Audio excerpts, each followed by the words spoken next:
have chosen wisely. I don't know. I'm making this up as I go. Hold your potatoes! Fortune and glory, kid. I suddenly remembered my Charlemagne. That belongs in a museum. You know how to fly, don't you? Prepare to meet Kali in hell. Archaeology is the search for fact. Oh, your teacher. Good thing we're not grave robbers. You call this archaeology? Obtainer of rare antiquities. Henry Jones Jr. You call him Dr. Jones! Dr. Jones. Dr. Jones. Dr. Jones? Dr. Jones? Junior? Indy. Indiana. We named the dog Indiana. Jones? Indiana Jones. It's not the years. It's the mileage.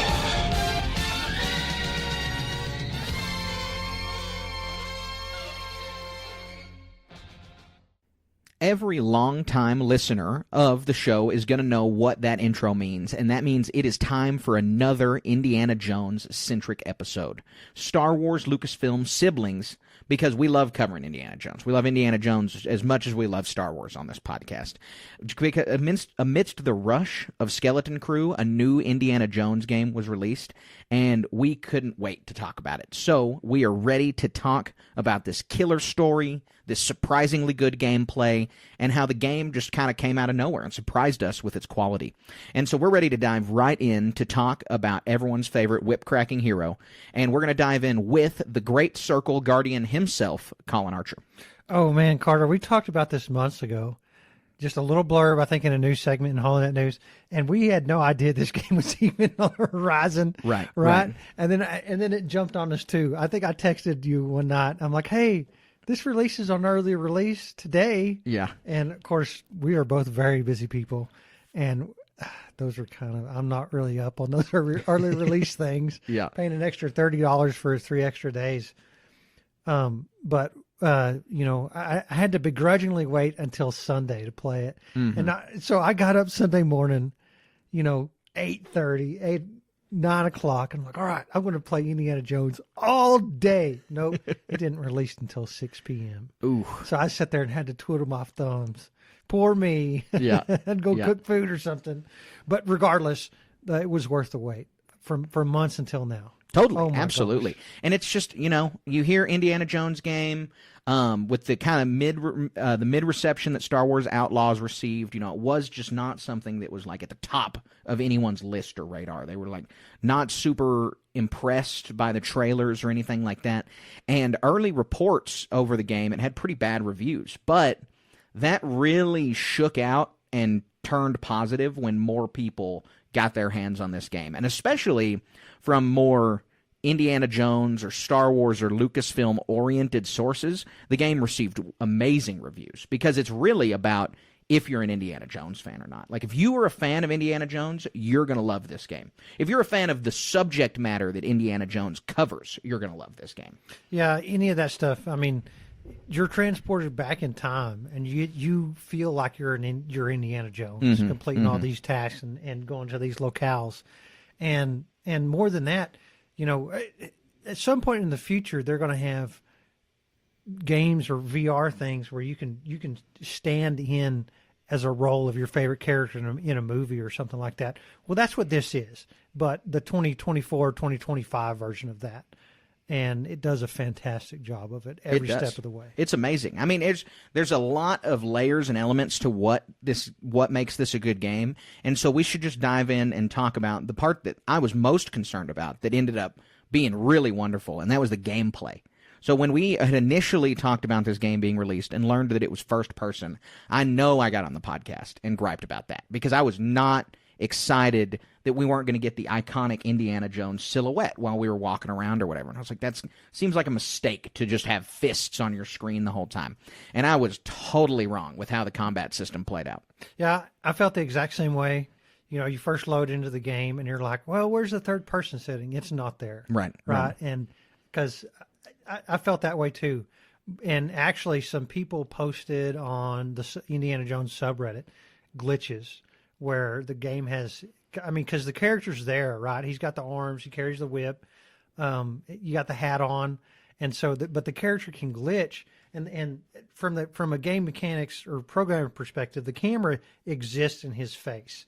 And so, if you go to look up, when we as humans look up, we tilt our whole bodies backwards. When this game looks up, he tilts his head backwards. Right. And so it's this impossibly awkward, weird, uncanny valley. I'm sure I'm using this wrong. Weird, uncanny valley thing where it just looks grotesque, like a Cronenberg thing almost. Yeah. Someone's wearing an Indiana Jones skin suit. Yeah, and I'm kind of exaggerating, but it is totally unnatural to look at this thing in the third person. So maybe that'll be a DLC or a feature down the line. Yeah. And it'll give us a good reason to replay this game. Right. And so the game's made by Bethesda, and Bethesda's famous for two franchises, Skyrim, The Elder Scrolls, and Fallout. Both of those games are basically, this is totally going to make these fans really mad, but they're basically the same game, just one is futuristic nuclear wasteland, the other one is Skyrim, and they're the same thing. Because you're first person, this game is based off of that. I mean, I am not a huge Skyrim or Fallout player. I've played Fallout 4, I played Skyrim, but I had a buddy watch me play a few of these games who's really into those, and he was talking about, he was like, you can definitely tell Bethesda made this game by the way that the camera angle is, the way that Indy's hands move, the way that some of the background looked. He was like, this is just like got Bethesda's fingerprints all over it. And so should have known that it was going to be first person because they don't make third person, but in the situations where you needed third person, it was available to you. When you're swinging on the whip, when you're climbing something, obviously it's in third person, and that was fine. You got the iconic silhouette enough, and then the first person aspect was vitally important to the combat and gameplay, because essentially you are playing Indiana Jones. You're getting into situations where you can't hide, you're forced to fight somebody, and all you got's your fists. Or you got what you can find laying on the ground. And that definitely increases your chances of winning the fight. If you can hit a guy with a wrench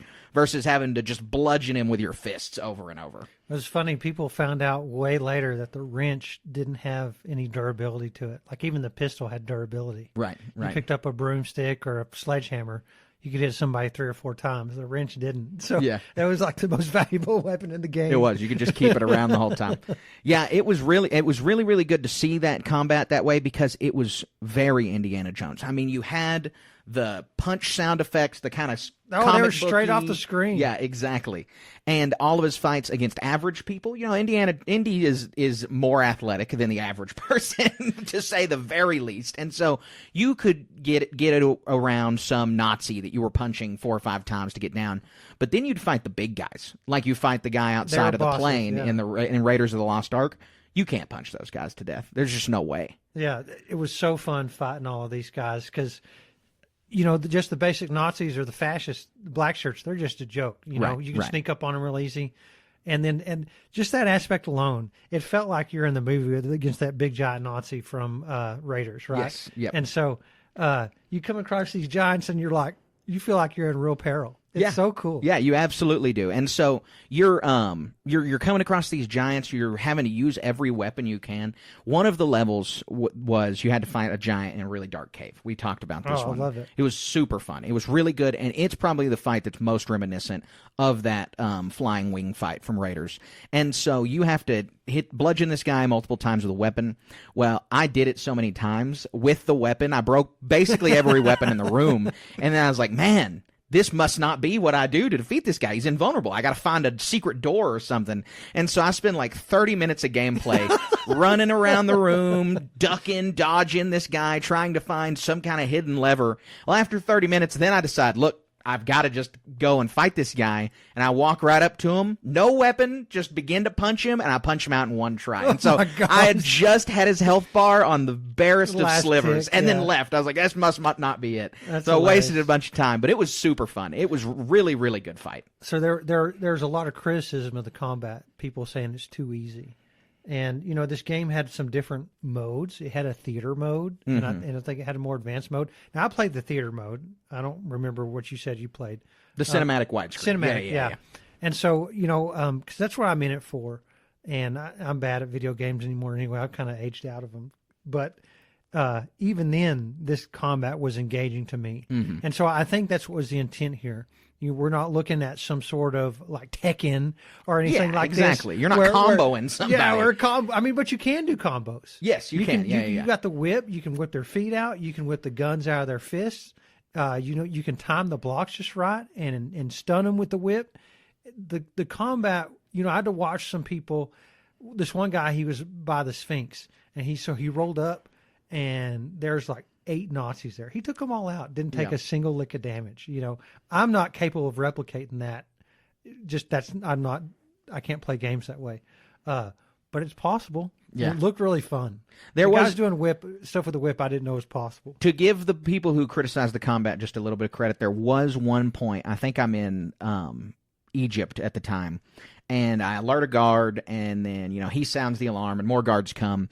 And at some point, there's like 10 Nazis just streaming, running at me. We're all bullet sponges. I'm just swinging my arms and fists the whole time, nonstop, and I knocked out all of them. I mean, just one after the other. Guy walks up to me, punch a few times, he falls. Punch a few times, he falls. And so that was, they needed a little bit better system of like 2 or 3 people can target you at the same time instead of taking turns over and over.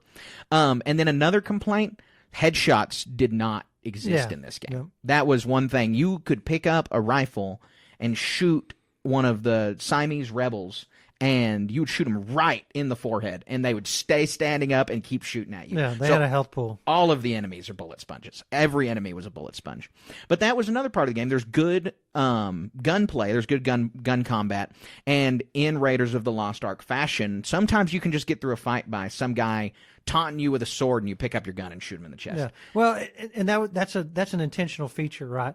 They don't want you to be return to Castle Indiana Jones style, where you're just picking up a gun and laying down every enemy that you can, willy-nilly. Yeah, no, that's because they wouldn't let you climb ladders with weapons or anything like that, and that's a good thing because Indy is not meant to just walk around with a machine gun like you're saying. I mean, they want this to be true to character, so it's fine for him to pick up the gun and use it until it runs out, but they want you to be using the whip, using your fists, using whatever weapons they've placed that you can just grab off the ground, and that was totally fine with me. The part I used guns the most was on the Nazi ship. That one was so hard for me. The shotgun had to do all the work on that one. Yeah, well, they had like riot gear troopers in there that Yeah, I felt like I had to shoot him in the face. Whatever. It was fun. No, it was good. It was good. It was really good. And that was, when we talk about the story, that was out of left field. Really interesting thing. The only other thing I'll say on the combat system is, like I said, a lot of the pistol gunplay that you're supposed to do with Indy was basically reminiscent of the scene from Raiders where he shoots the guy with the sword that's doing swordplay. And they have a moment where you're in Shanghai and a Japanese pilot gets out of an airplane and does the exact same thing, pulls out his katana and charges you. Well, I did not, like the first time I ran across it, I was too slow to recognize, and he's already charging me. And so then my wife's sitting on the couch with me, and I just reload the game. And she was like, why did you do that? Why didn't you just punch that guy? And I was like, because I know exactly what I'm supposed to do. And as soon as he gets out of the plane, just pull the pistol and shoot him. And that was maybe the best moment in the game. Yeah, it was. It was so fun. I mean, I recognized it right off because here's this angry Jackie Chan, or no, Bruce Lee looking guy, whips out a sword like, oh, yeah, here we go, boom. Yeah. So iconic, so fun. Another thing we should mention with gunplay, except for this one part, and I guess you wasn't mandatory, you don't have to use a gun in any of this stuff. No, you don't. You can sneak around. You can pick up bludgeoning tools. I don't think there's a sword or anything that you can use. Like, it doesn't have any slicing mechanics or whatever. But plenty of sledgehammers, plenty of torches, plenty of scaring little scorpions away. Lots of fun. Yeah. Oh, it was great. And that was another thing that they had. That this is moving on from the combat. This may be more towards the stealth aspect of the gameplay.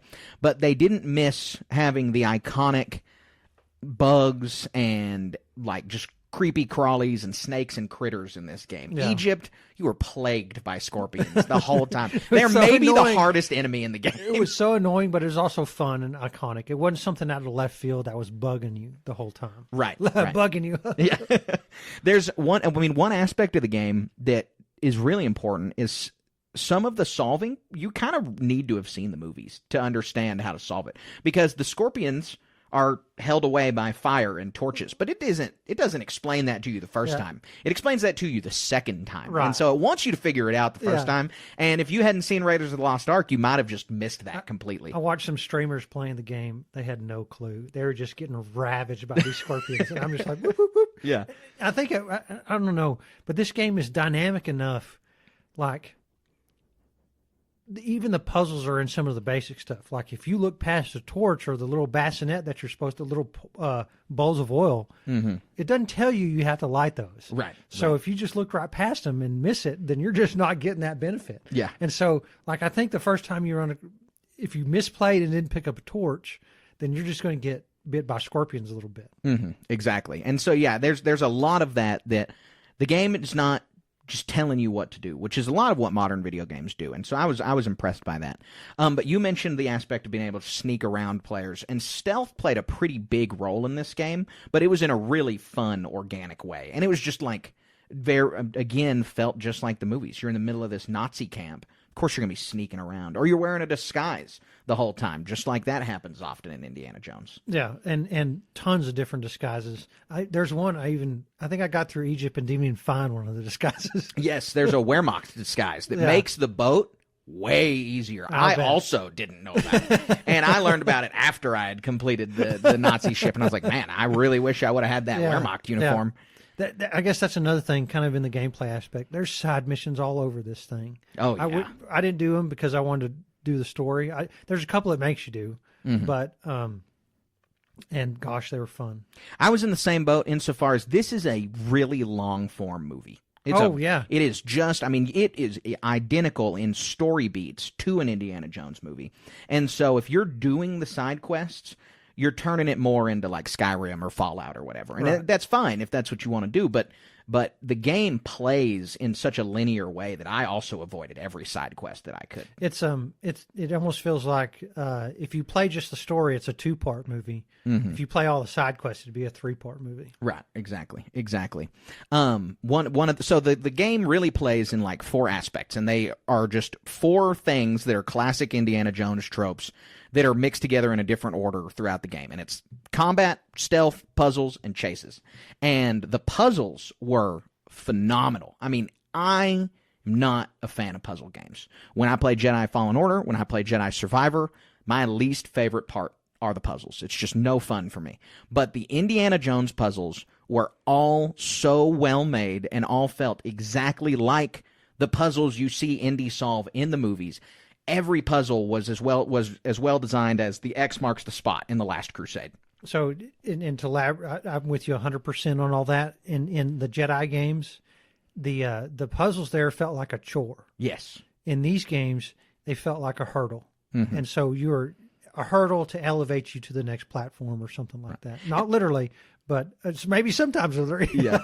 But just come.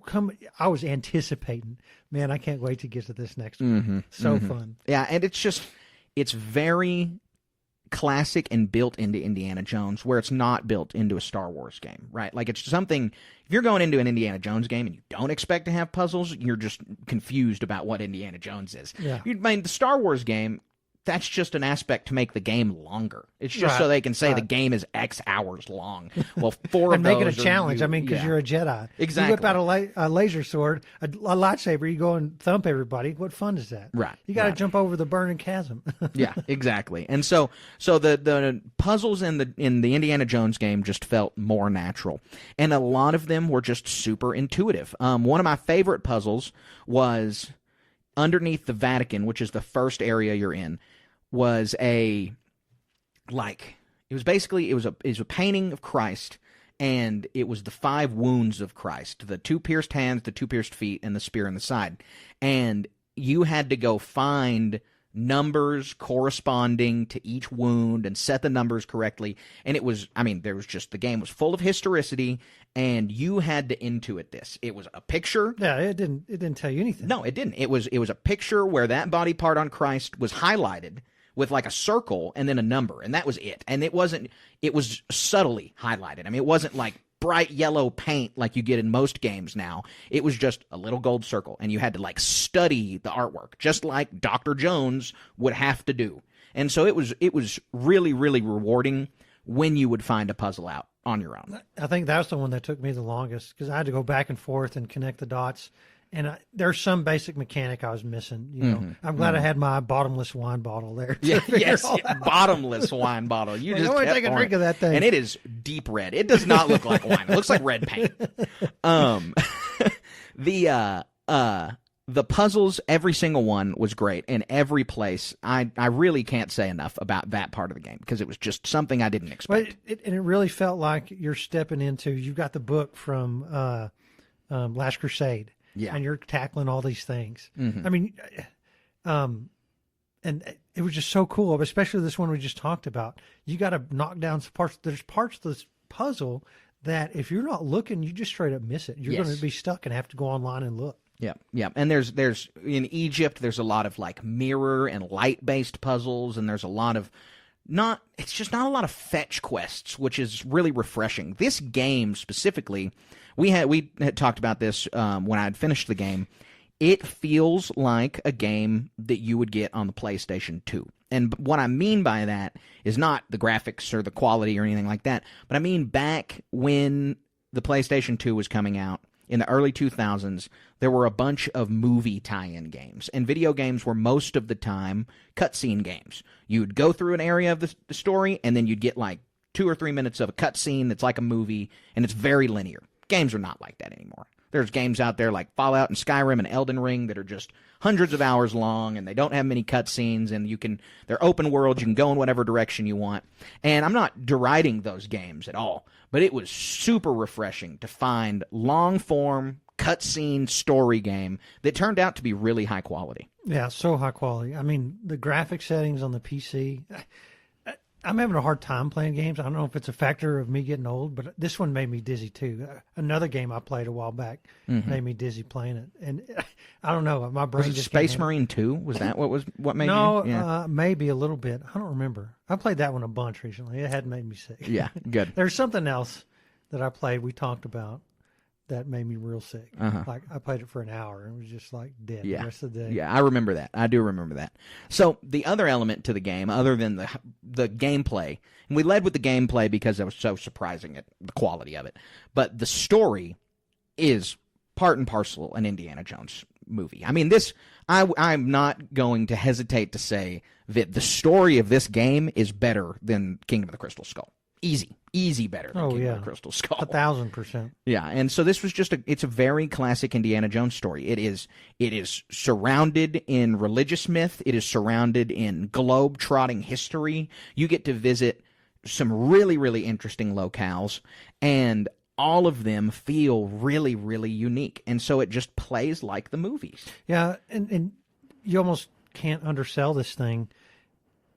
You start out, one of the first major locations you go to is Vatican City. Right. I mean, who would have guessed?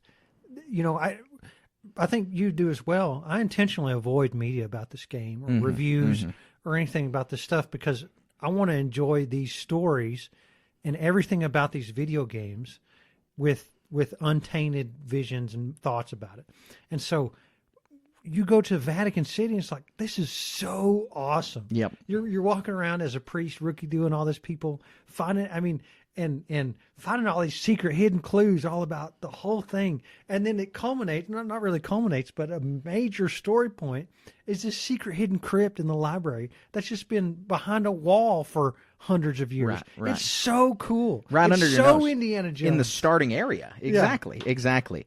And so that's, the story you said starts off in the Vatican, and so it ties into a lot of world religions. This game overlaps a lot of that. But there's a lot of biblical myth that's backing it up. There's a lot to do with the Nephilim. I don't expect our listeners to be super familiar with the Old Testament, but a race of giants mentioned in Genesis and Exodus. And so the story is propelled by Indiana Jones and an Italian woman that he finds named Gina, who is your invisible sidekick the entire time because you're sneaking around everywhere. She's just walking places. Yeah, and she's a good character. Too. She was a good character. She was super compelling. And Indy has, just like in every movie, friends around the globe. Every city he's in, he knows somebody. You get to meet a priest. You get to meet a professor in Egypt. You get to meet these Siamese rebels in Thailand. And you just have these connections and really deep characters that feel legitimate. They feel real. And so the gist of the story is that the Great Circle is a geographic phenomenon that connects all these various religious sites around the globe.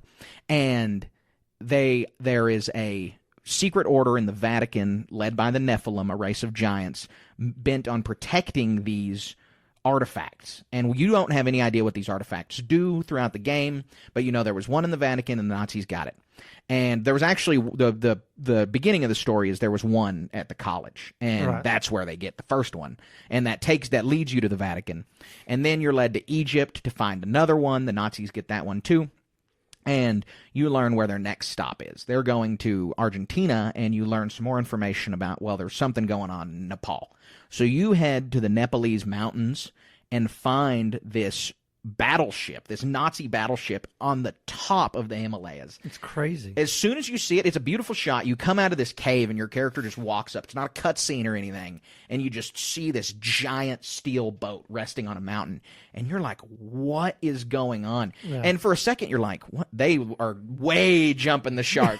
You're like, what is this? And then it makes total sense at the end of the game. What's going on? Yeah. And so, you go through this ship and you discover that these little stones within the artifacts can, they use the term fold time and fold space, and so you can just pop at another part in the globe from these stones. It's a classic science fiction trope where the guy folds a piece of paper and sticks a pin through the hole. Mm-hmm. Yeah, exactly. It's teleportation is what it is, and so they figure that out. They teleport to that location, and that it's starting to piece together why the boat is there, how the boat could have even gotten on top of the mountain.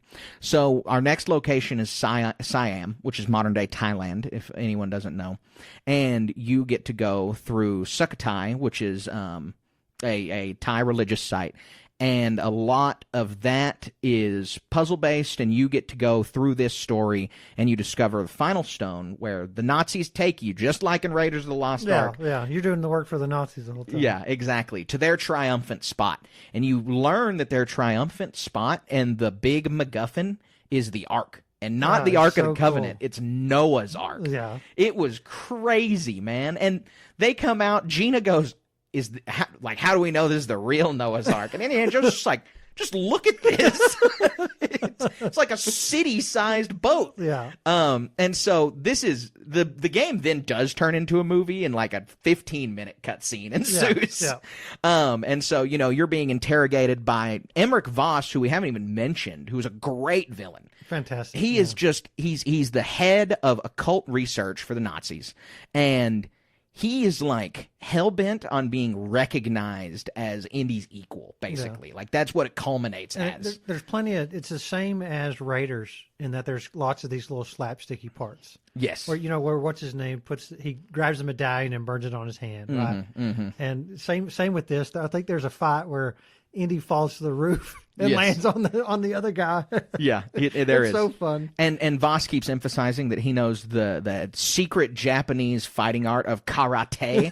It's so funny, which is like a super 1930s thing, because that wasn't the karate resurgence didn't happen to like the 70s, and so back then it's definitely more like esoteric for this guy. It sounds intimidating to somebody from that time. Yeah, exactly. Yeah, someone today tells you they know karate, you're like, all right, man, okay.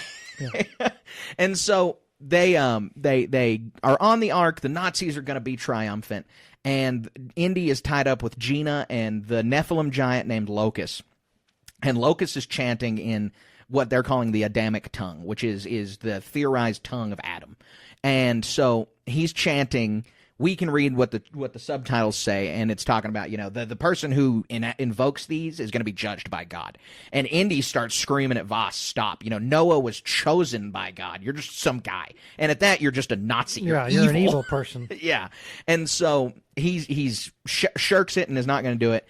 And then the Raiders of the Lost Ark storm ensues. Lightning strikes just individual Nazis, and it starts raining, and there's a flood, and it just begins to really amp it up. Voss realizes he's going to die. And so now his only goal is to kill Indy and take him along with him. And so they get into a great fist fight. Voss ends up being defeated. And then Locust, the Nephilim, guides Noah's Ark into this, unexplained portal, basically just a white light, which is, whatever, probably heaven. I don't know. Nobody knows. It doesn't explain it in the game. Somewhere else on the earth. Yeah, exactly. Yeah. So the point is, when you get all the 18 stones aligned, you can go anywhere. And so Voss is like, we could drop a Panzer Division in New York City right now with this. And that's obviously a terrifying thought. And so with the themes of Indiana Jones being about, the good guy's always winning and the bad guy is getting their comeuppance and God's judgment over these bad guys, it was a very classic Indiana Jones ending. I mean, it's very, very similar to Raiders. Is maybe the only critique you can have of the ending is it's like Raiders rehashed. Yeah, and it's fulfilling, It's not some campy thing. It's not some jingoistic this or that. It's really good. It's wholesome. Yeah. It's true Indiana Jones. Yeah, it's good. It's very, very good. Not just fortune and glory. Right. And so this is on the eve of World War II. The whole game, I think, is taking place in 37 or 38. And so, the game ends. Indy is actually pining after Gina, which is unique for his character. Because in every other Indiana Jones movie, he leaves the woman behind, and she is the one who leaves him behind. She has to go back to Italy and write about all this and yada yada. Cannot believe how that hit the Italian newspapers. But the story ends on a big cliffhanger. Not a big cliffhanger insofar as it's not resolved, but that a second game, with how successful I think this game is probably a foregone conclusion. Well, there's a DLC supposedly in the works, Order of the Nephilim or something like that. That's true. Yeah. And I'm looking forward to that. But I mean, surely this game sold enough copies that they got keys to the kingdom. They can do whatever they want. Yeah, I think so. And it's ripe. I mean, Indiana Jones is just ripe for more stories all the time, because there's always going to be world history that you can make some kind of conspiracy theory story out of. It's going to be a good time. I mean, you scroll through any Reddit thread and people have tons of suggestions about this or that. I mean, no Muslim story, I think, has been talked about at all.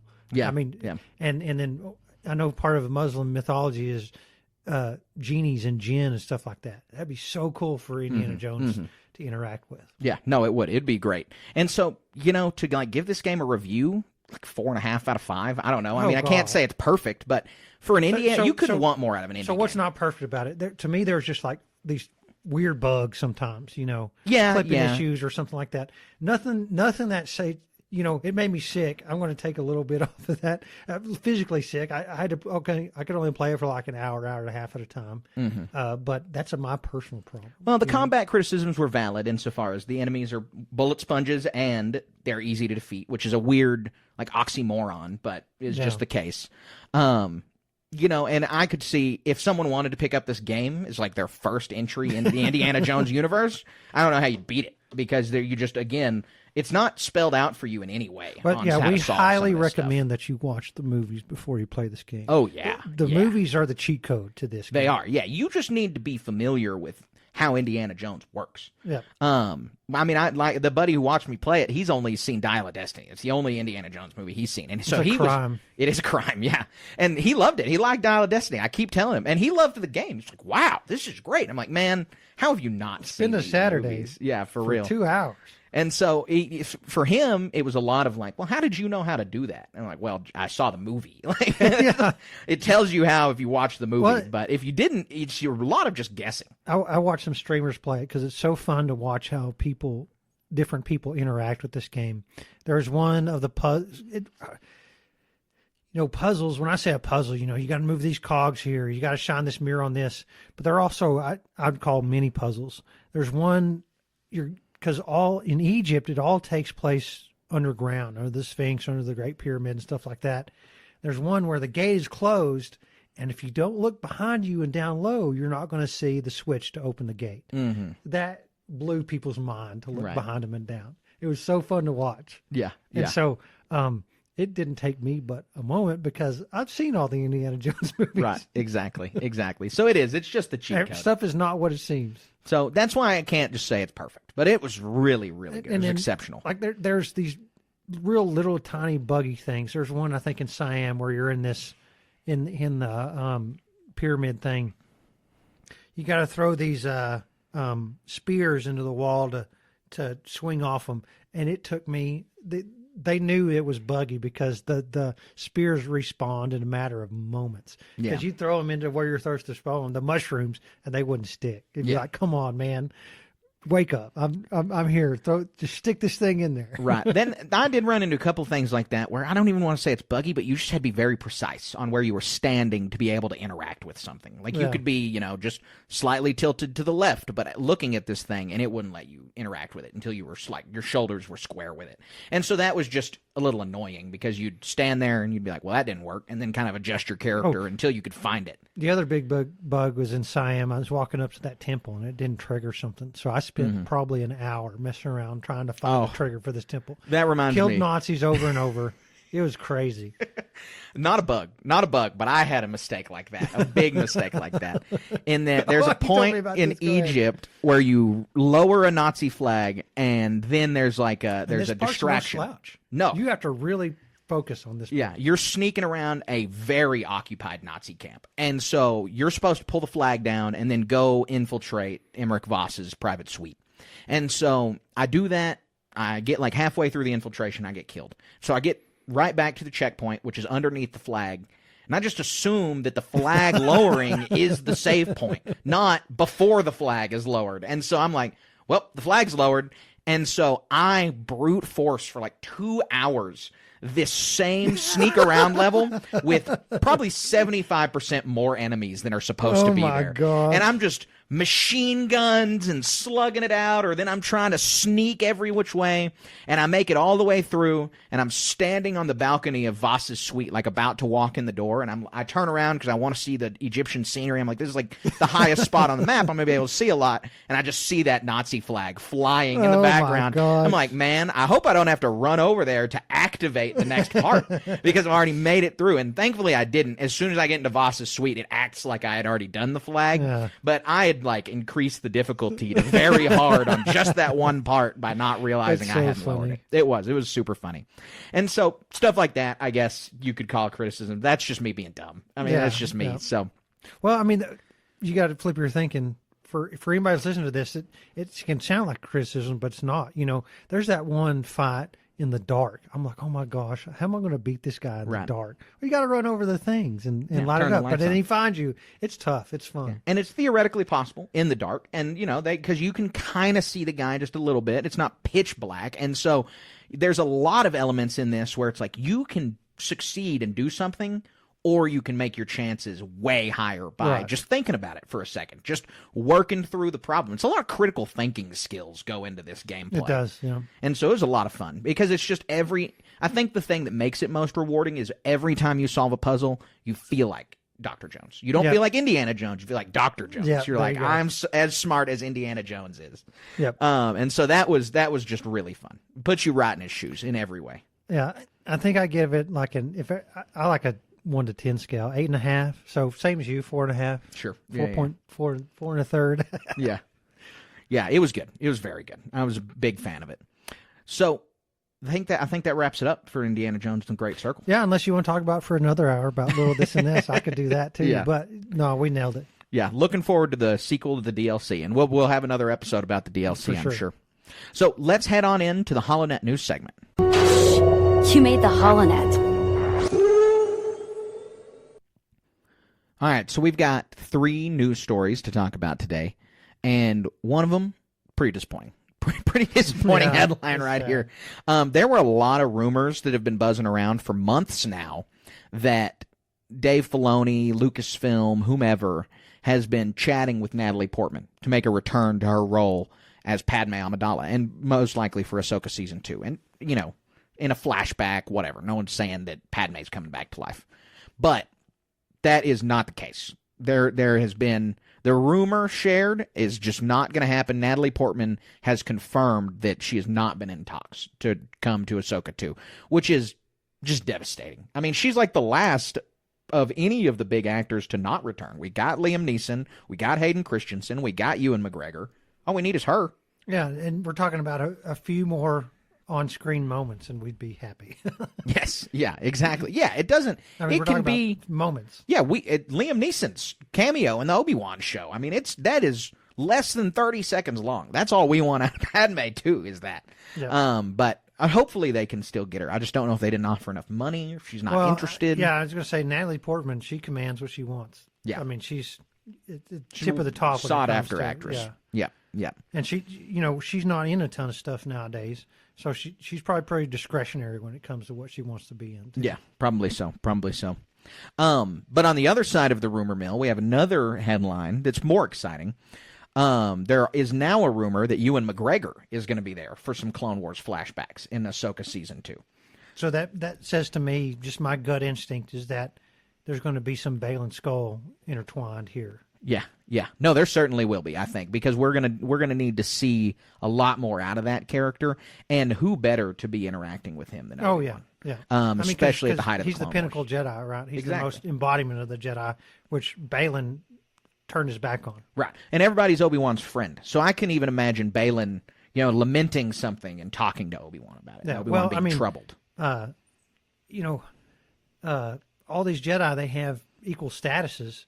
But it also, in a lot of the media we've seen, there's one of the books we read, Anakin he's the chosen one, and he gets promoted to not faster than anybody. So I wonder if there's a level of resentment, like maybe Baylan Skoll saw some sort of like corruption of the Jedi Order or something like that.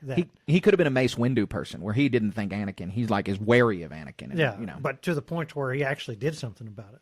Right, absolutely.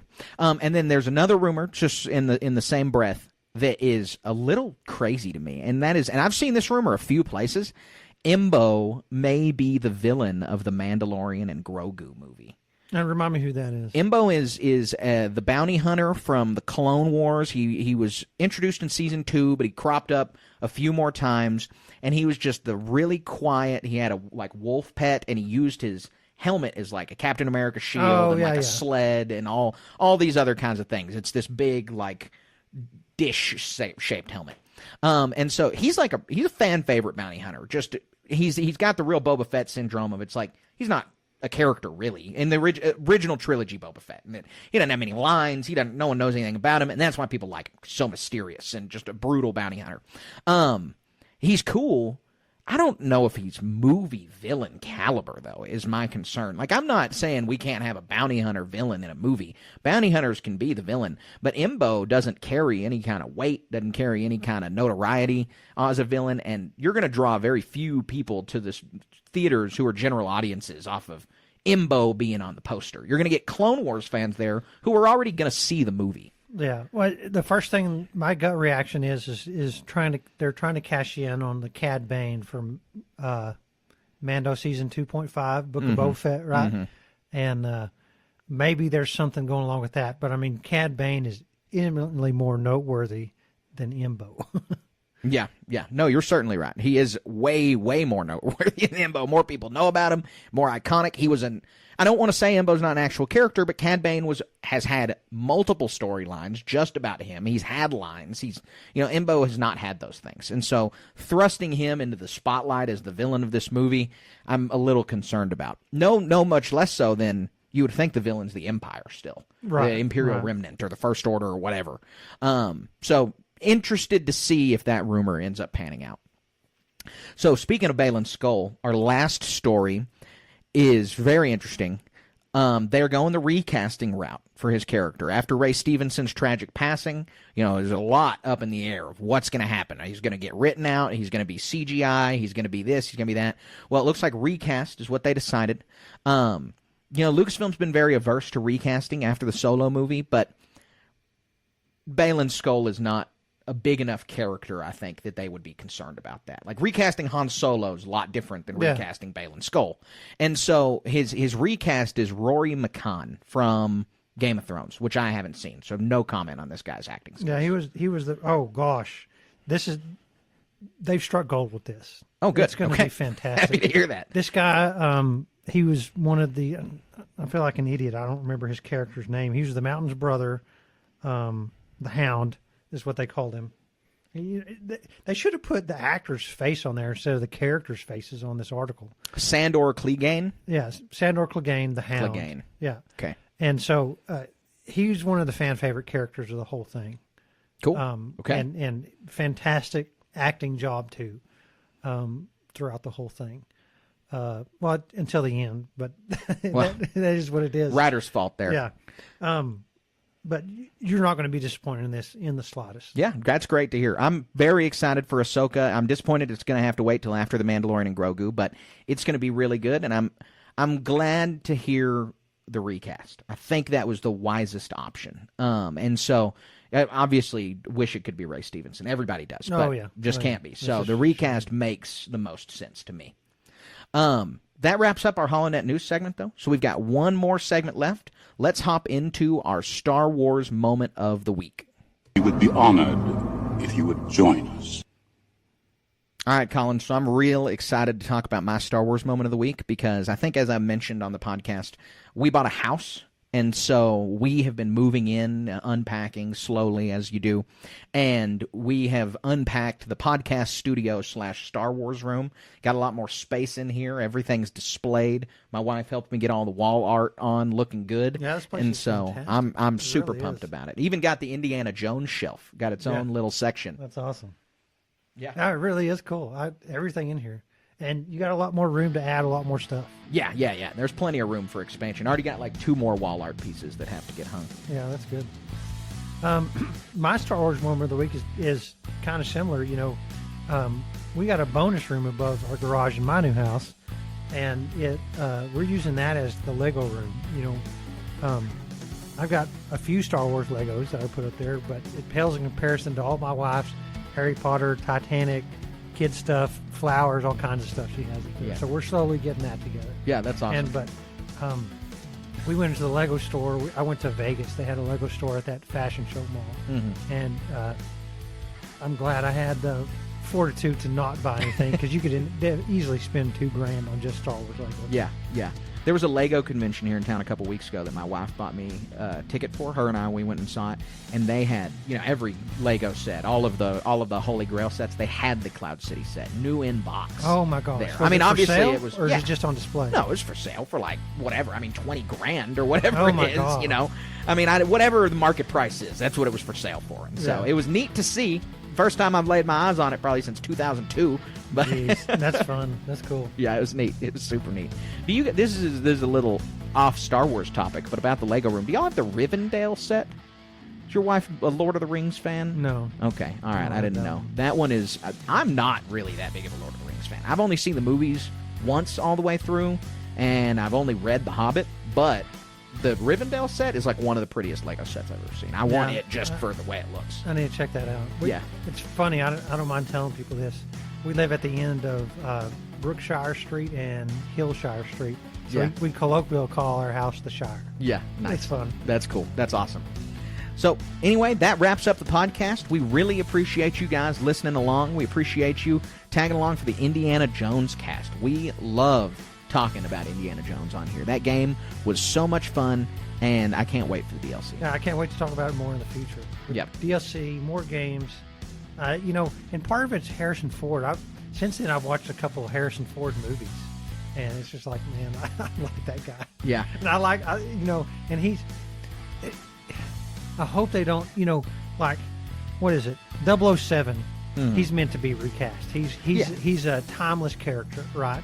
And generations from now, they're going to be making James Bond stuff, all that kind of stuff. And everybody's going to have their favorite James Bond. I'm not particular to anyone, but the one I grew up with was Pierce Brosnan. You can't do that with Indiana Jones. He's always it's sacrilege. Harrison Ford. And so games is the only way we're going to get that. Yeah. Or animated TV. That's what I'm hoping for. Fingers crossed on an indie animated show. That's like, I think, the most fertile ground next for them to go. Because Harrison Ford is just too old now. I mean, he is coming out as the Red Hulk in 2 weeks. Yeah, That's gonna we'll see how that goes. Yeah, we will see how that goes.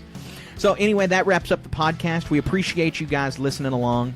You can follow us all over social media. We're on StarWars.station on Instagram, SW_station on Twitter. We've got a Facebook group, Star Wars Station Cantina. We're on Facebook as Star Wars Station. There's a Discord at the link in this bio.